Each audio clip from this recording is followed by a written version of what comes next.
Hi, folks. Welcome to our Sunday edition of I Write Radio videocast stroke podcast. I don't really think we can avoid the Labour Party today. So, Sir Keir Starmer, I'm going to abolish the House of Lords.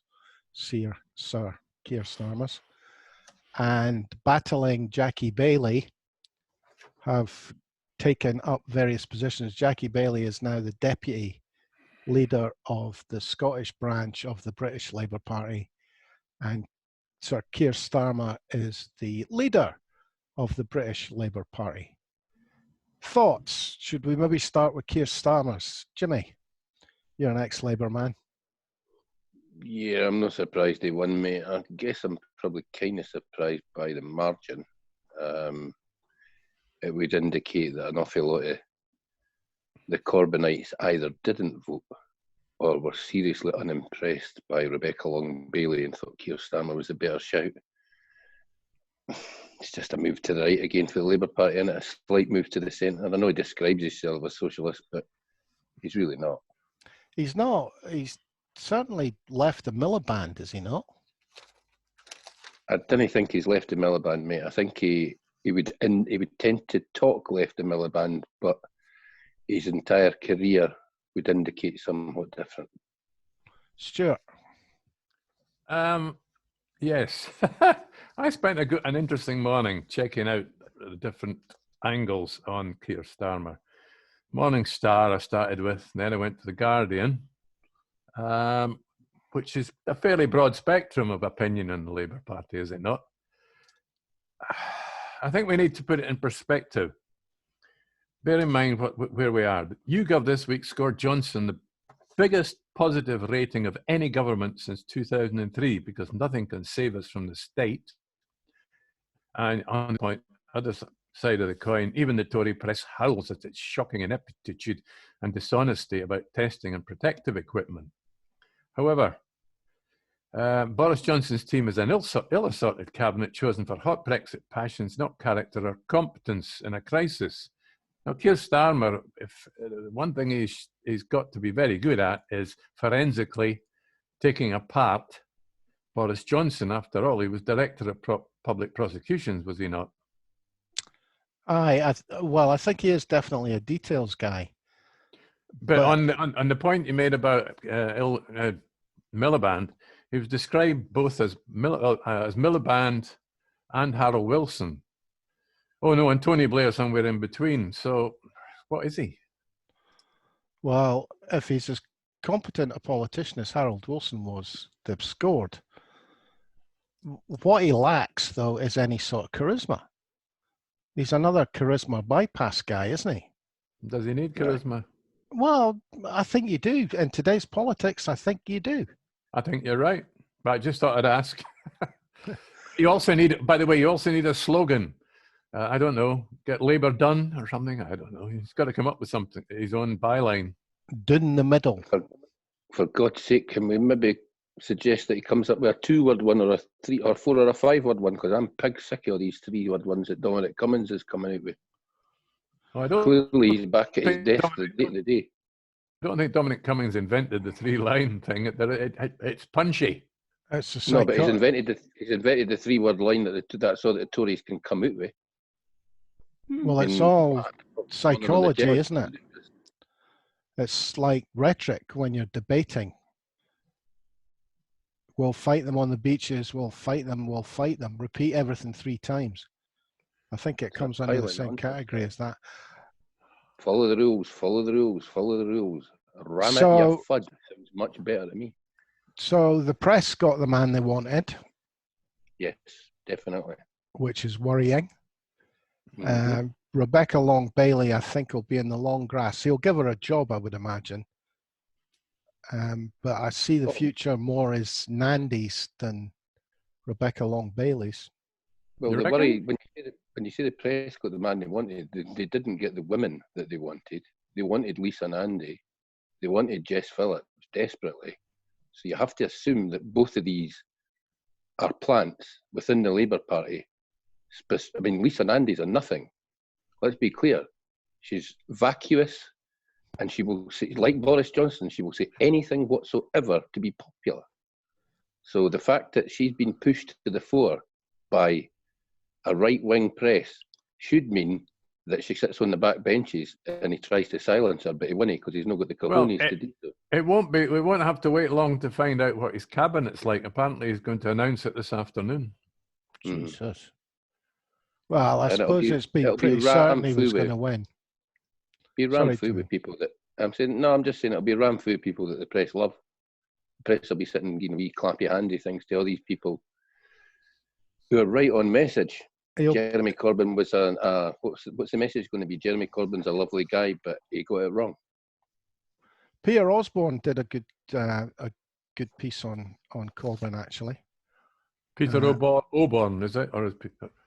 Is it not Osborne? Maybe it's Osborne. No, it's Osborne.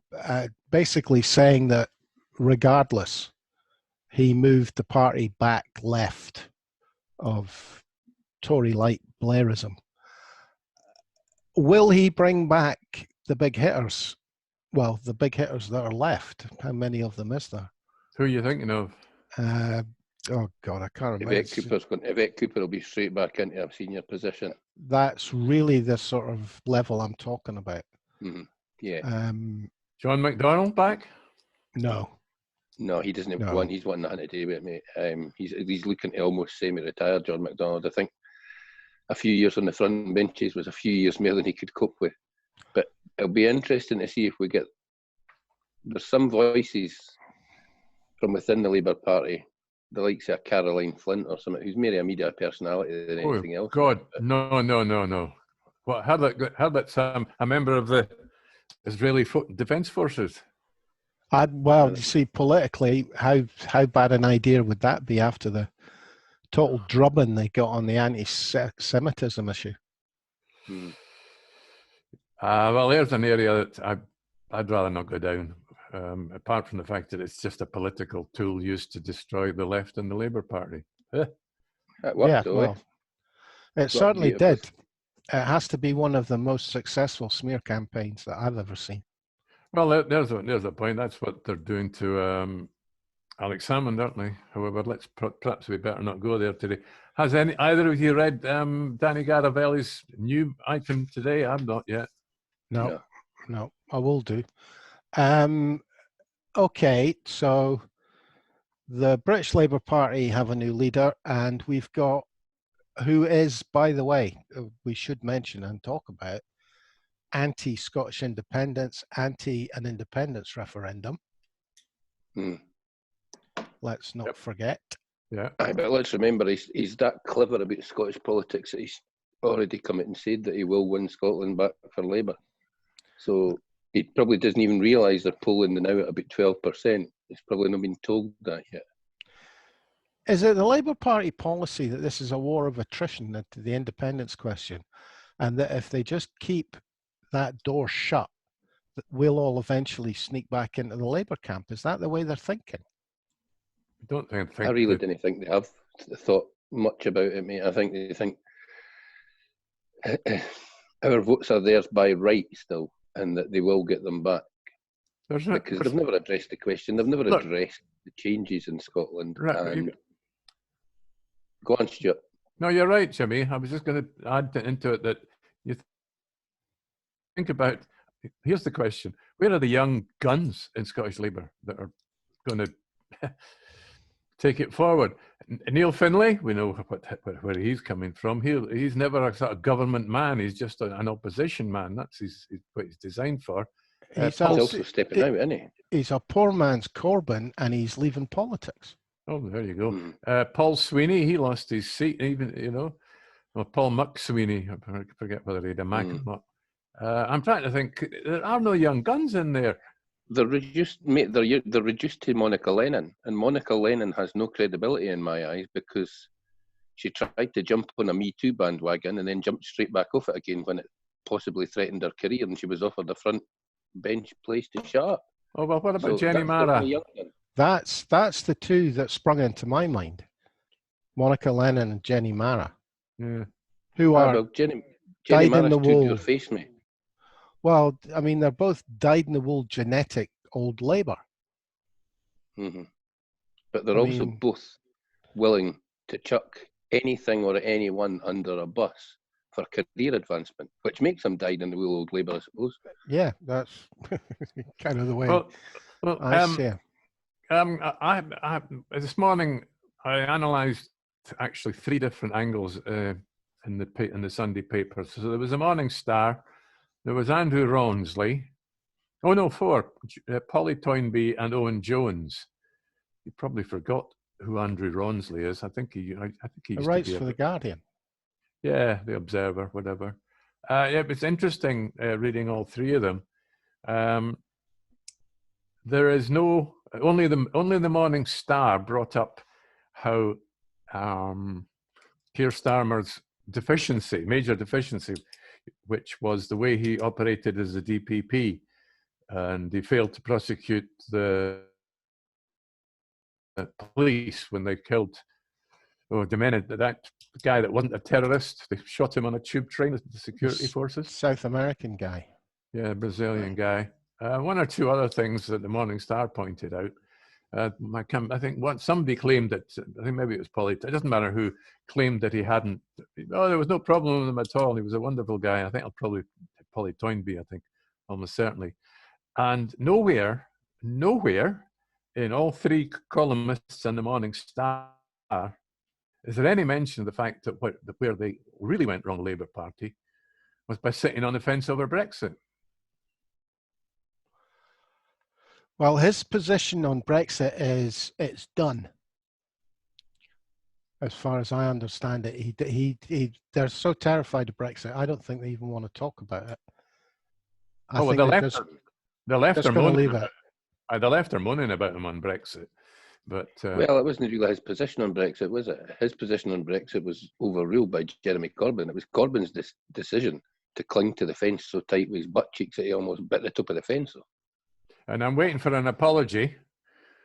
I'm not going to get it. I'm waiting for an apology from Keir Starmer for the shocking lack of responsibility they've shown by having such a long leadership battle right at the time when this country seriously needed a decent opposition.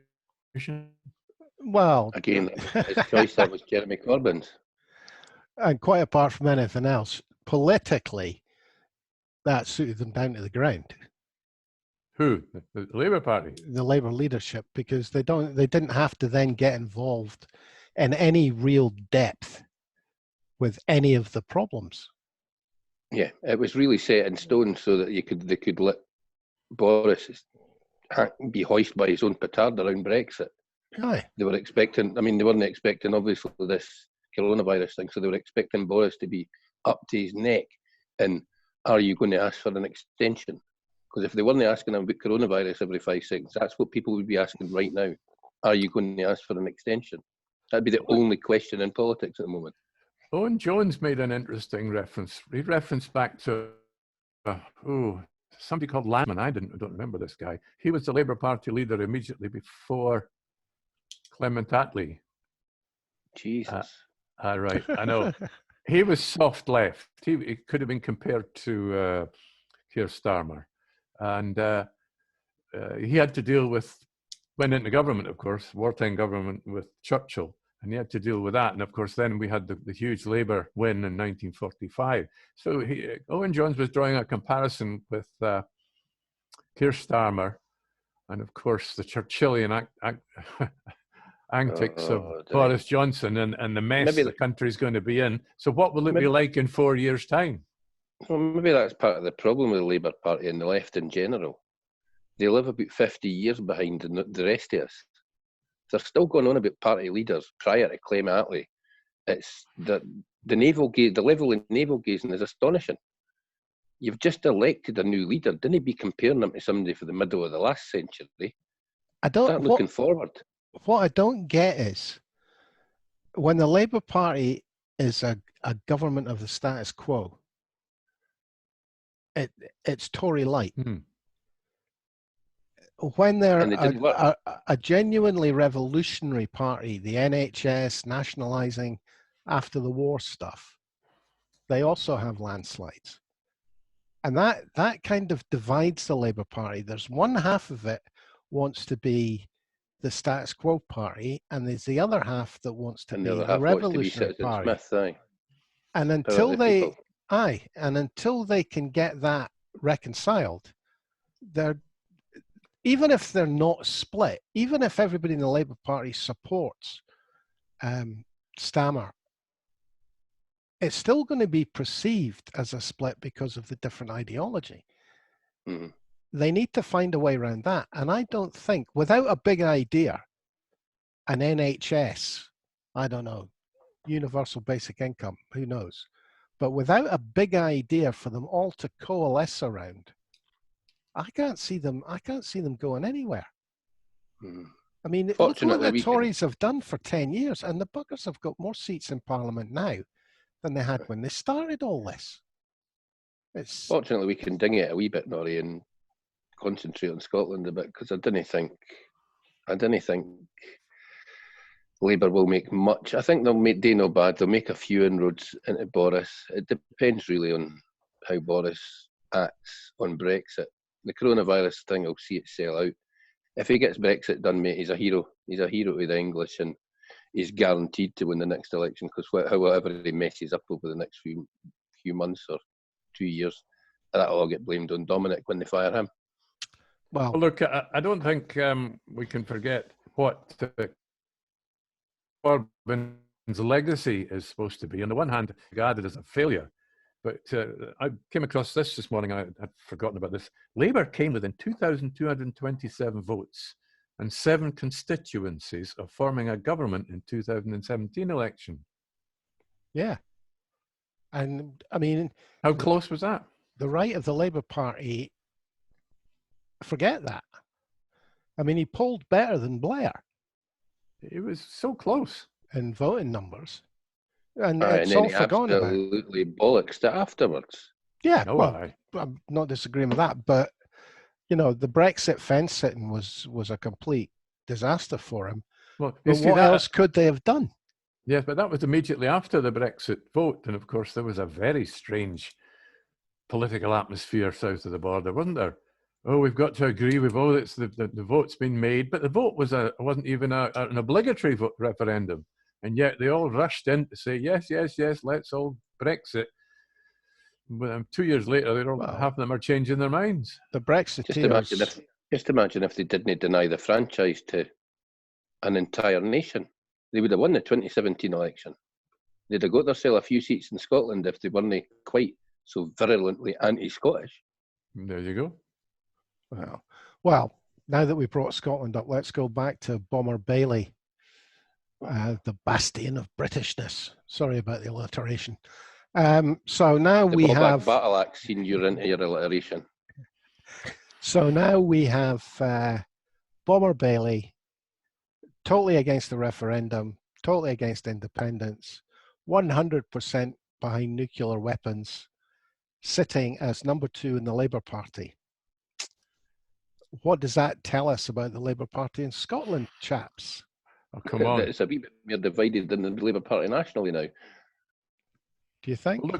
Well, look who she defeated. She defeated the left-wing candidate, Matt Keir. She represents about the extreme far right of the Labour Party in Scotland. Where's that going? I would suggest that they weren't. Richard Leonard Binder.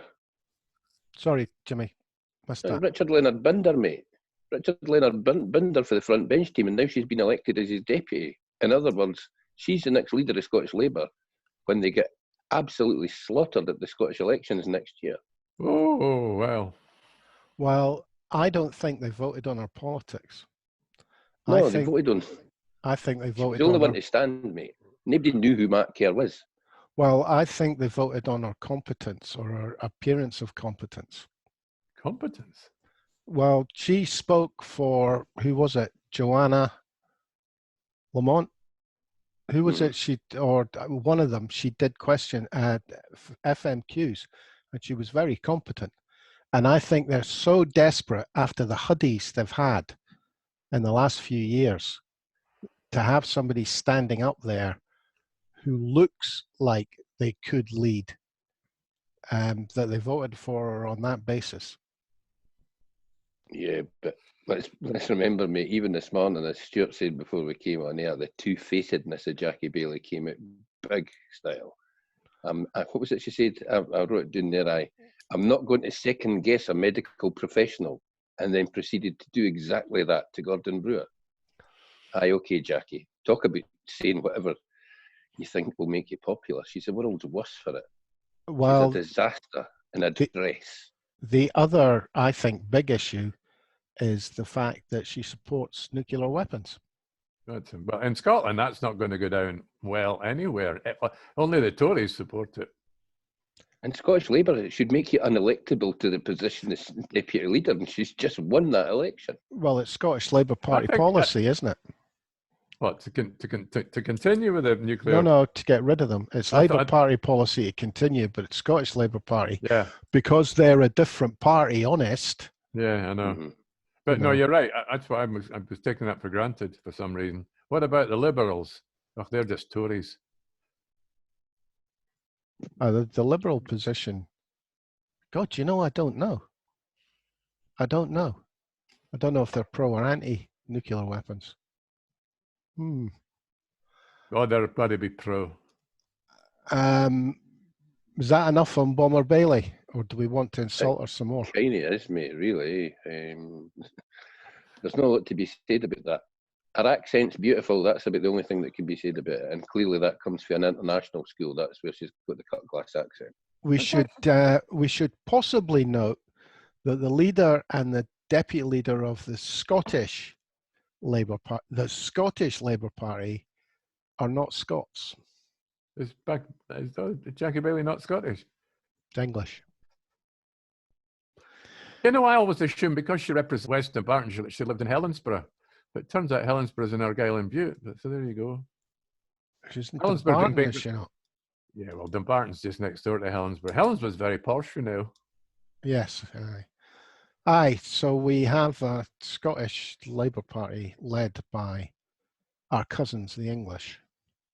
I don't mind. I don't mind that. Is Ian Murray getting a job, do we think? The one Scottish MP at Westminster. Oh, you mean Shadow Secretary of State, you mean? I very much doubt it. Is Keir Stamer going to give him a job? Interesting. Don't know. Should we take book on that, Jimmy? You're the bookie. I very much doubt it, mate. I didn't think he's had much good to say about Mr. Stamer in the past, although I think when it came down to the three that were left, I think Murray kind of backed Lisa and Andy, which says it all really, because I think she got about, 14, 15% of the votes on it. Yeah, but look at Murray. I think she made 16. I think it was 16. Yeah, but look at Murray's constituency. So he represents a pretty well centre-right angle of constituents. So, I mean, and Keir Stamer could be placed as centre-right, couldn't he, as far as the Labour Party is concerned? Edinburgh South takes in Birdie House and all that, doesn't it? Oh, come on. But it's how also far out towards Sighthill does it go? No, but it's the biggest Doesn't posh. It runs to Morningside. No, but come on, we all know it was Tory voters that voted for Ian Murray. I must have a look at that, because I find it very hard to believe that Hothersall would have anything to do with the Tory constituency, and he worked for Ian. You've got Morningside. Yeah, no, you've got Morningside, the Grange, everything up on the hill, and the Blackford Hills. My goodness, it's a posh area. Aye, but you've also got the Inch, Birdie House, Ox gangs. That's certainly not a Tory area. No, okay. The Inch is a bit mixed. It would be interesting to see that. Be interesting. Maybe used to be mixed 30 years ago, mate. The Inch is the biggest foolish. There's more scheme rats in the Inch than there are in Leith now. Is there? It's been a while since I drove through it. I used to go there. I'm very, very disappointed you would even suggest there was ever such a thing in Leith. You ever walked through the fort? Shocking. I don't have a beard for nothing, mate. I'm becoming very Leith woke. Oh, you didn't want to be Leith woke, mate. Right, of course. I don't think we can ignore. Is it Catherine Cadwallader? What's her name? Dr. Death. No, that's Catherine. Oh, no, that's nothing. You mean the chief medical officer or the? That's what I mean. Oh, I thought you meant the campaigning journalist. So she slipped off to her holiday home, no doubt in Fife, when she should have been self-isolating. You have a theory about what she was doing there, Jimmy? Well, I think she was maybe going over to feed the gimp, mate.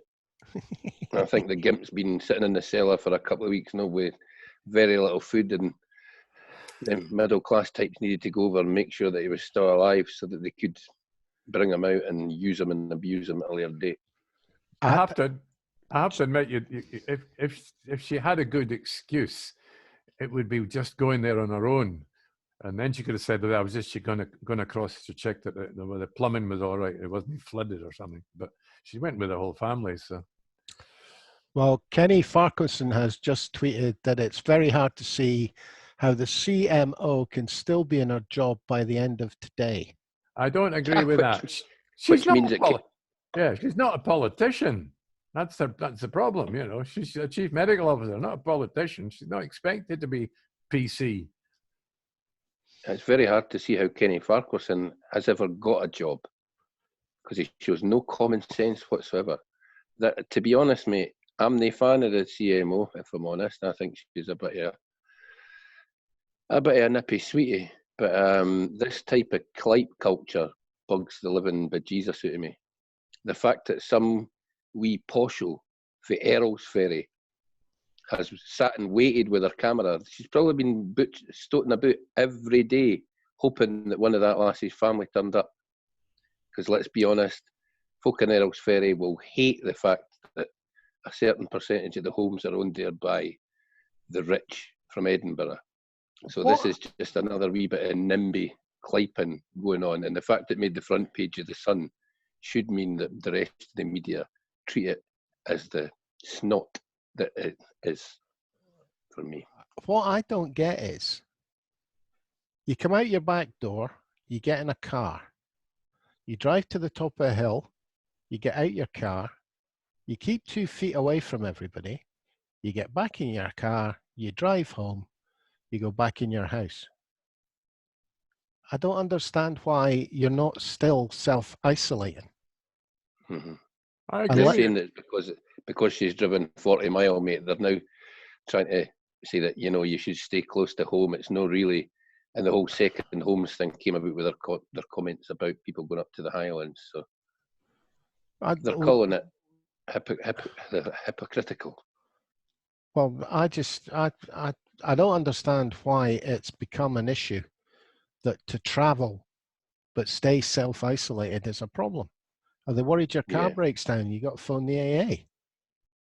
They're worried that something happens to you. They're worried that something happens to you and you'll use precious local resources. Oh, aye. Well, I suppose that's arguable. I mean, there is I have a soft position on people living in villages in the Highlands where they get overwhelmed by holiday homes people buying everything in the local shops and using up the local health service. But I don't think that's what she did. I don't get that either. I have a problem with the whole rules thing in general, mate. I have a major issue with people going, I'm self-isolating as well, but if I choose to go out for a walk, I have a major issue with anybody looking down their nose at me, thinking that I'm in some way responsible and I should be in the house. I'm not responsible for anything. I'm responsible for 0% of everybody in this country's health. You're responsible for it yourself. If I choose to go out for a walk, I'll do that. We live in a free society. And all these wee clipey, these wee curtain twitching eyes do my bloody nutting. Not going to argue against that, Jimmy. I'm about to change my background, boys, because just in support of Jimmy. Because obviously this self-isolating thing's getting to him. So that's just so I don't feel alone. Now, can I just bring up a wee thing that I noticed? Just a small thing, guys, but America, I'm not a great fan of us babbling on too long about it, but my God, they're stupid, them Yanks. There's 8 states that still haven't got any lockdown whatsoever, which is fine because I'm not a great fan of lockdown, as you know. But there are 14 states over there that are allowing churches to still congregate. If you're going to church, if you're going to worship Jesus, Jeebus, then you can't get the virus, according to 14 states over there. There could be an underlying reason for this. These states might be run by, well, they might be run by devil worshippers. Oh, well, what was that bunch of extremists that used to stand up they used to go to funerals of dead soldiers coming back? And what were they called? They're really extremist lot. There are a lot of people, well, no, there are obviously people like that there in the US of A. Used to go to funerals of dead soldiers? Yeah, no, they were worse than that. The muffs, what were they? Must be a Baptist or something. Aye, some Baptists or real other. Extremists that used to, I mean, Norrie, some of these soldiers were gay. So clearly they didn't deserve to be buried with a flag wrapped around them. That's how bad these clowns were. Can't remember what they were called. Something Baptist. Yeah, right. Got you. Aye, the freak shows. Aye. These are the weird ones that demonstrate all the time. There's a family of them somewhere in the States. Mm-hmm. That's the ones. Aye. Sorry, got you. Well, anybody got anything slightly lighter hearted? Mind you, yeah, what I've could got be a belter, mate. Right. I've got a belter. Just to, given that we try hard in us lot to refrain from swearing, but there's a programme coming up this week on the BBC Scotland channel on Tuesday night at 10 o'clock, and it's basically about profanity. And they've found that, as you would maybe expect, the Scots were kind of first at it. I found the oldest reference, the earliest written reference of the F word, 1568, a poet called Walter Kennedy, slating a rival, and he called him one fuck it funling. So we've been at it for 462 years, writing it. So God only knows how long we've been saying it. I'm presuming that the first Scottish caveman went, "What the fuck is that?" when he saw a sheep. Well, I would dispute that because my understanding is that it's an Anglo-Saxon word. So the Germans probably used it first. I've no writing it down. Scotland and the right. Maybe not. Yeah, but maybe this court, well, bear in mind National that Libraries of Aberdeenshire Scotland from 1568, chaps. All right, well, bear in mind that you've got Aberdeen and you've got the Lothians, especially Aberdeen, a strong German root in the Doric there, so that's Anglo-Saxon. The First Minister had an awkward moment the other day because there's one of the journalists that's asking her questions at our press conferences. He's called Flucker.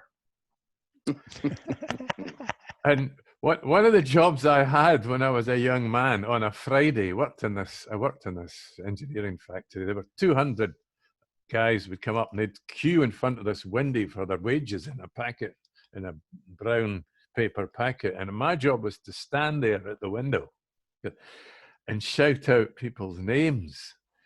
So every time it came to Flucker, I just had a wee chortle. Flucker! And so did the queue. Mm-hmm. Flucker, yeah. Mm-hmm. I have a mate whose name's Davy Pratt. And if I've got a drink in me, I can't help myself. It's so unfair. And Pratt is not an uncommon name now. It's not, no. Yeah, there's a lot of Pratts about. Most of them being Tory voters, of course. Sorry, couldn't help it. Well, of course, yes. And there's not many Pratts in Leith, mate. There is. There's a few. I know there is. There's a family of Pratts. So I did a little bit of research into Dominic Cummings' background because Cummings is a Scottish clan, except that 600 years ago or 700 years ago they were spelt a bit different. It was Comyn, Comyn, but all names doesn't matter the spelling. If they sound alike, they are alike. And don't forget that Robert the Bruce, to become the king and gain our freedom, well, temporarily at Bannockburn, he had to kill John Comyn. In a kirk. In a church at the altar. I wonder if Dominic steals Bogrel like his namesake Felice Norrie. Oh, yeah, he's a Cummins. I forgot about that. Mm-hmm. All right. Tomorrow is the anniversary of the Declaration of Arbroath. Am I correct? It is indeed, yes. It is indeed. We possibly might have a wee historical bent to the programme tomorrow then. Fair warning, folks. I think that's us exhausted, what there is to exhaust today. Thanks, Stuart Lockhead and Jimmy Hutton. I'm Norrie Stewart. Thanks for watching / listening, folks, and we'll catch up with you again tomorrow. Cheers for now.